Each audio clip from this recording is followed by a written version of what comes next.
ભરૂચની નંદેલાવ ગ્રામ પંચાયત વિસ્તારમાં વિકાસના વિવિધ કાર્યોનું ધારાસભ્ય રમેશ મિસ્ત્રીના હસ્તે લોકાર્પણ તેમજ ખાતમુહૂર્ત કરાયું હતું। નંદેલાવ ગ્રામ પંચાયત વિસ્તારમાં સામાજિક સુવિધાઓને વધુ સશક્ત બનાવવા દિશામાં મહત્વપૂર્ણ પગલું ભરવામાં આવ્યું છે।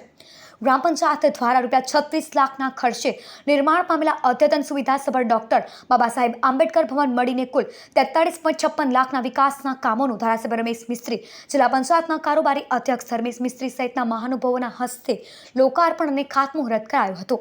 આ પ્રસંગે ગામના સરપંચ લક્ષ્મી ચૌહાણ, તાલુકા પંચાયત સભ્ય ભૂમિકા પટેલ અને જયશ્રી વાછાણે, ઉપસરપંચ સંજય સોલંકી સહિતના પંચાયતના ચૂંટાયેલા પ્રતિનિધિઓ ખાસ ઉપસ્થિત રહ્યા હતા। ગામના વિકાસને વેગ આપતા વિવિધ કામોના ખાતમુહૂર્ત કાર્યક્રમો પણ યોજાયા હતા, જેમાં આંતરિક રસ્તાઓ, સુવિધા વિસ્તરણ અને અન્ય પ્રાથમિક સુવિધા સંબંધિત વિકાસ કાર્યોને આવરી લેવાયા હતા। આજે ભરૂચ વિધાનસભાના નંદેલાવ ગ્રામ પંચાયતની હદમાં 36 લાખ અને 19,000 રૂપિયાના ખર્ચે આંબેડકર ભવનનું લોકાર્પણ કરવામાં આવ્યું છે। ભારત સરકારની નાણાં પંચની યોજના, ગ્રામ પંચાયતનું સ્વભંડોળ અને ધારાસભ્યની ગ્રાન્ટ, આ કુલ મળીને આ ત્રણેય ગ્રાન્ટો એકત્ર કરીને આ હોલ બનાવવામાં આવ્યો છે।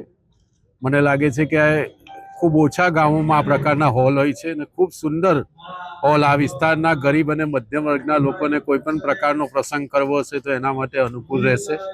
સાથે સાથે ગ્રામ પંચાયતની હદમાં બીજા 25,75,000 રૂપિયાના જુદા જુદા કામોનું ખાતમુહૂર્ત પણ આજે કરવામાં આવ્યું છે।